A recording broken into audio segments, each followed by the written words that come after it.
नमस्कार।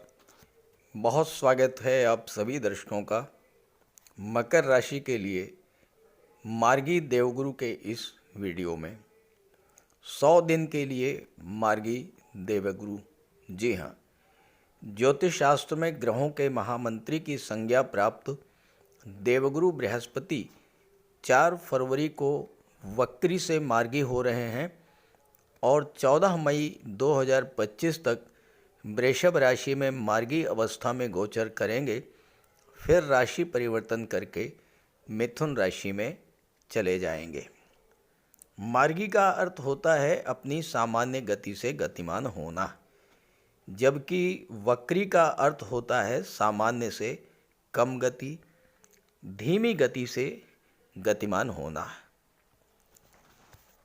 अभी तक देवगुरु बृहस्पति अपनी सामान्य गति से मंद गति से गतिमान थे, इसलिए गुरु से मिलने वाले फलों में भी देरी हो रही थी।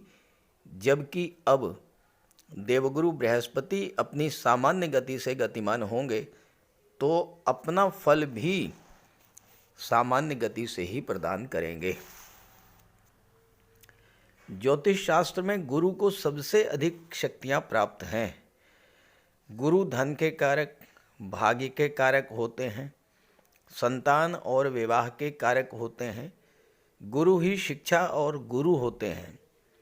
4 फरवरी से गुरु मार्गी होंगे तो अपने कारक तत्वों से संबंधित सभी फल आपको प्रदान करेंगे। इस गोचर की सबसे महत्वपूर्ण बात यह है कि 4 फरवरी से 14 मई के दौरान गुरु और शुक्र का परिवर्तन योग बनेगा।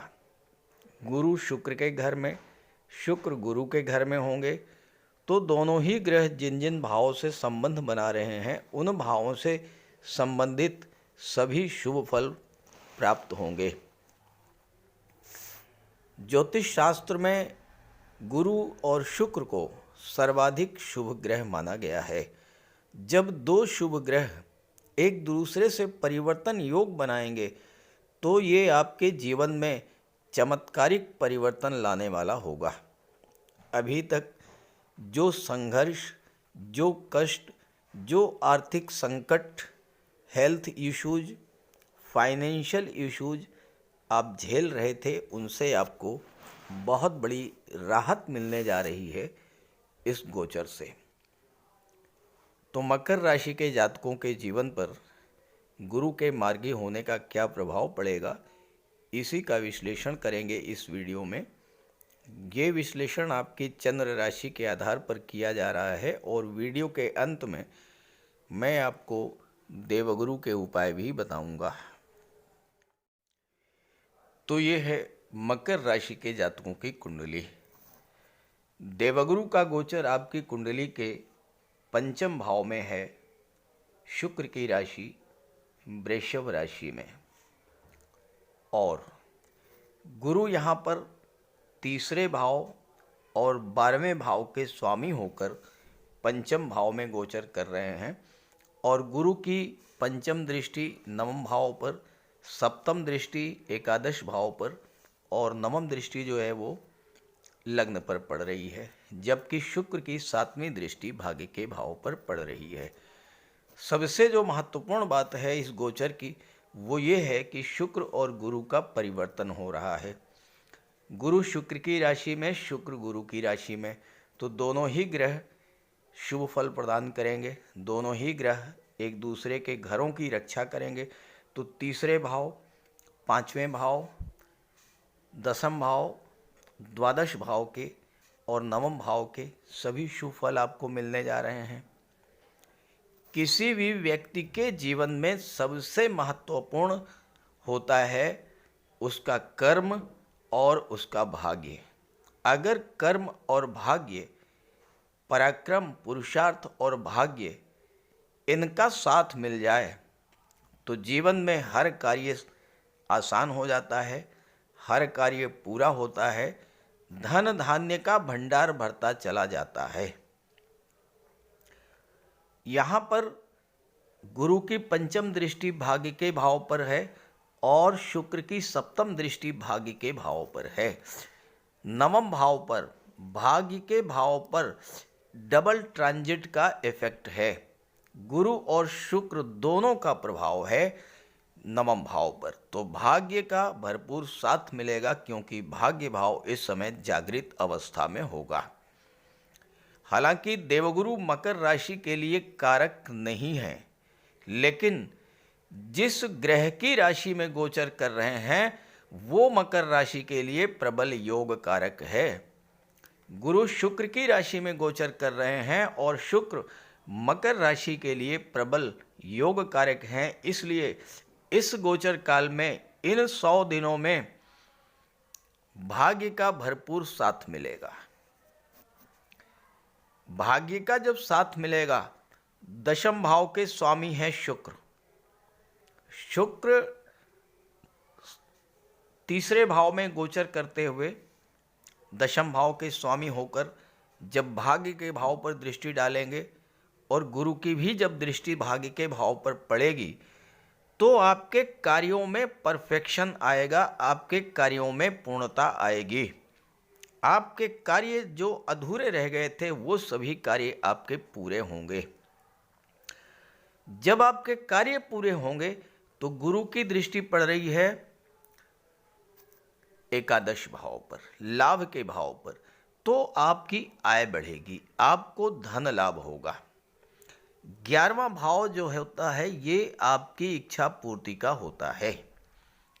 इन 100 दिनों में आपकी कोई न कोई इच्छा जरूर पूरी होगी, चाहे वो संतान की इच्छा हो, चाहे वो विवाह की इच्छा हो, चाहे धन की इच्छा हो, भूमि भवन प्रॉपर्टी की इच्छा हो, विदेश गमन की इच्छा हो, नौकरी रोजगार की इच्छा हो, कोई ना कोई इच्छा आपकी ज़रूर पूरी होगी। लेकिन इसके लिए आपको देवगुरु के उपाय जरूर करना पड़ेगा। देवगुरु की, भगवान विष्णु की आराधना करनी होगी। गुरु साक्षात भगवान विष्णु के प्रतीक होते हैं, इसलिए आप गुरु की सेवा करेंगे, भगवान विष्णु की आराधना करेंगे। आप देखिएगा मकर राशि के जातकों के लिए आने वाले 100 दिन उनके जीवन में बहुत बड़ा परिवर्तन लेकर के आने वाले हैं। मकर राशि के जातकों के जीवन में 7.5 का अंतिम चरण गतिमान है। उतरती 7.5 की अवस्था में शनि भी आपको अच्छा फल देंगे और 29 मार्च को शनि भी पराक्रम के भाव में आ जाएंगे और यहाँ पर शनि शुक्र की युति भी बनेगी और शनि आपको जाते जाते धन का भंडार भरते चले जाएंगे। वर्तमान में शनि धन के भाव में है, आपकी इनकम बढ़ेगी, जो फालतू के खर्चे बढ़े हुए थे वह समाप्त होंगे, क्योंकि गुरु 12वें भाव के स्वामी हैं। 12वें भाव के सभी शुभ फल आपको प्राप्त होंगे। 12वां भाव विदेश का होता है, विदेशों से आपको धन की प्राप्ति होगी, विदेश जाने के आपके सपने पूरे होंगे और विदेशी व्यापार से आपको धन का लाभ होगा। एक और महत्वपूर्ण बात मैं आपको बता दूं कि इस गोचर काल में मंगल जो कि एकादश भाव के स्वामी हैं और चौथे भाव के स्वामी हैं, इनका संबंध गुरु से बन रहा है क्योंकि मंगल छठे भाव में है और मंगल की दृष्टि पड़ रही है गुरु की राशि, गुरु की दृष्टि पड़ रही है मंगल की राशि पर।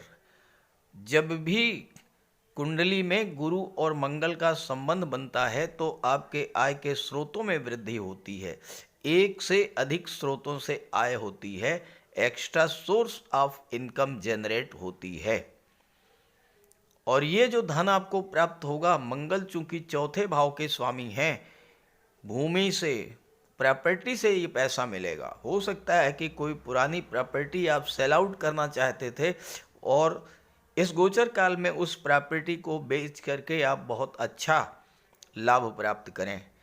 ये भी हो सकता है कि आप किसी प्रॉपर्टी को किराए पर दे दें और रेंटल इनकम आपकी बढ़े।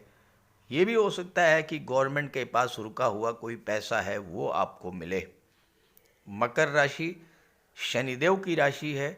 शनिदेव रियल इस्टेट को रिप्रेजेंट करते हैं, निर्माण के कारक होते हैं।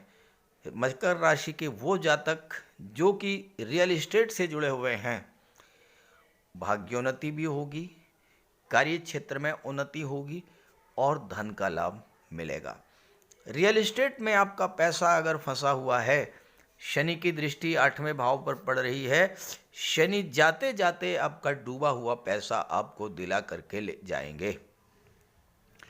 शुक्र तीसरे भाव में है, कला के कारक होते हैं, और तीसरा भाव यहाँ पर शुक्र के साथ राहु भी गोचर कर रहे हैं जो कि फोटो रिलेटेड एरियाज को शो करते हैं। तो मकर राशि के वो जातक जो फिल्म इंडस्ट्री, टीवी सीरियल या मॉडलिंग के क्षेत्र से जुड़े हुए हैं, सोशल मीडिया से जुड़े हुए हैं, सोशल प्लेटफॉर्म से जुड़े हुए हैं, ऑनलाइन बिजनेस करते हैं, उन सभी जातकों के लिए ये समय बेहद अनुकूल रहने वाला है। शनि यहाँ पर लाभ के भाव में, धन के भाव में गोचर करते हुए चौथे भाव पर जब दृष्टि डालेंगे तो आपको जाते जाते आपकी भूमि, भवन या प्रॉपर्टी संबंधी कोई पुरानी इच्छा ज़रूर पूरी करके जाएंगे, क्योंकि आपकी कुंडली का 9वां भाव भाग्य भाव जागृत है, लाभ का भाव भी जागृत है और धन का भाव भी जागृत है। तो इतना पैसा आपके पास होगा कि आप कोई प्रॉपर्टी खरीद पाएंगे। कोई मकान आप बनवा रहे थे, वो मकान आपका नहीं पूरा हो पाया था, इन 100 दिनों में नोट कर लीजिए आप अपना मकान बनवा लेंगे, मकान आपका पूरा हो जाएगा। नए घर में प्रवेश करेंगे, नए वाहन क्रय करने का भी योग बनेगा। स्वास्थ्य संबंधी जो समस्याएं आपके जीवन में चल रही थी उनसे भी आपको राहत मिलेगी, और चूंकि मंगल आपकी कुंडली के 6ठे भाव में है और मंगल को शत्रुहंता कहा जाता है, तो आपके शत्रु भी पराजित होंगे और रोगों से भी मुक्ति मिलेगी। साथ ही साथ किसी तरह का कोई पुराना कर्ज है उससे बाहर निकलने का भी मार्ग आपको मिल जाएगा, क्योंकि मंगल की दृष्टि भी भाग्य के भाव पर पड़ रही है, चौथी दृष्टि। अब देखिए भाग्य भाव कितना जागृत है। गुरु की दृष्टि, शुक्र की दृष्टि, मंगल की दृष्टि, 29 मार्च के बाद शनि की दृष्टि और राहु की भी दृष्टि पड़ रही है। जब एक ही भाव पर इतने ग्रहों का प्रभाव है तो वो भाव जागृत हो करके रहेगा, भाग्य का साथ आपको मिल करके रहेगा, गुरु और पिता का आशीर्वाद आपको मिलेगा। उच्च शिक्षा के लिए विदेश जाने का योग बनेगा, क्योंकि विदेश के स्वामी जो हैं वो शिक्षा के भाव में गोचर कर रहे हैं।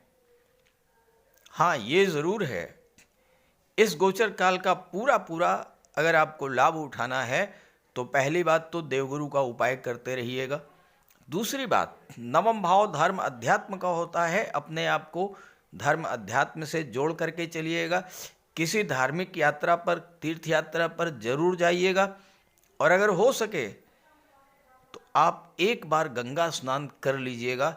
अब देखिएगा राहु की दृष्टि है 9वां भाव पर, राहु भी गोचर कर रहे हैं शुक्र के साथ, और किस्मत चमक जाएगी अगर आपने एक बार भी गंगा स्नान कर लिया। करके देखिए और ग्रहों का उपाय कीजिए। उपाय मन से कीजिए, लगातार करते रहिए। ग्रहों का जब आप उपाय करेंगे, उपायों में बड़ा बल है, आपको जबरदस्त लाभ हो करके ही रहेगा।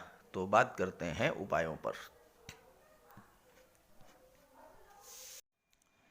कुंडली में देवगुरु बृहस्पति का बहुत ही महत्वपूर्ण स्थान है, क्योंकि देवगुरु कुंडली के पंचम और 9वां भाव के कारक होते हैं।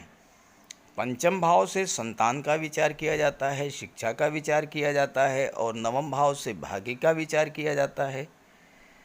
गुरु ग्रह भाग्य के लिए जिम्मेदार माने जाते हैं और किसी भी कार्य की सफलता के लिए देवगुरु का मजबूत होना बहुत ज़रूरी है।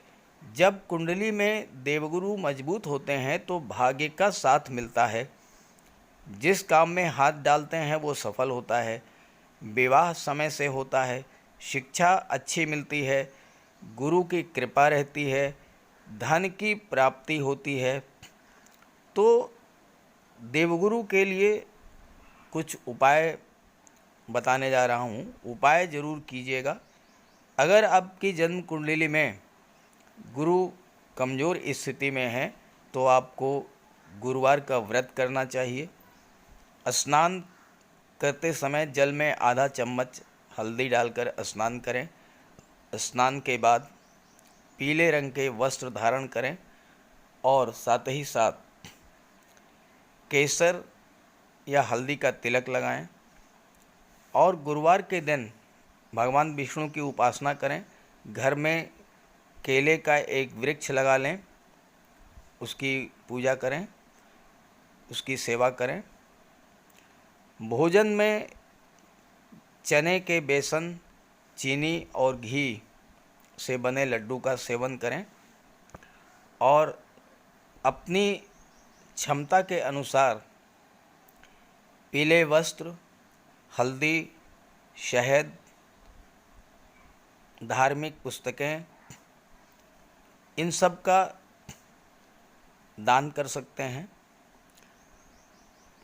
अगर गुरु ग्रह कमज़ोर है तो पुखराज धारण करें, लेकिन इसके लिए किसी योग्य ज्योतिषी की सलाह ले लें। माता पिता, गुरु और बुज़ुर्गों का सम्मान करें, उनकी देखभाल करें और उनका आशीर्वाद प्राप्त करें। साफ सफाई रखें, गुरु की सेवा करें और दही और चावल गरीबों को खिलाएं। किसी गरीब को, किसी दिव्यांग व्यक्ति को भोजन कराएं।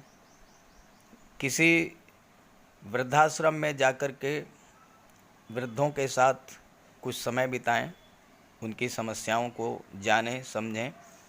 कोई ज़रूरी नहीं है कि आप धन से ही सहायता करें, तन और मन से भी आप मदद कर सकते हैं दूसरों की, और ऐसा करने से देवगुरु अत्यंत प्रसन्न होते हैं। और जब देवगुरु बलवान होंगे तो आपको पूरा लाभ मिलेंगे। तो ये उपाय करके देखिएगा, लाभ होगा।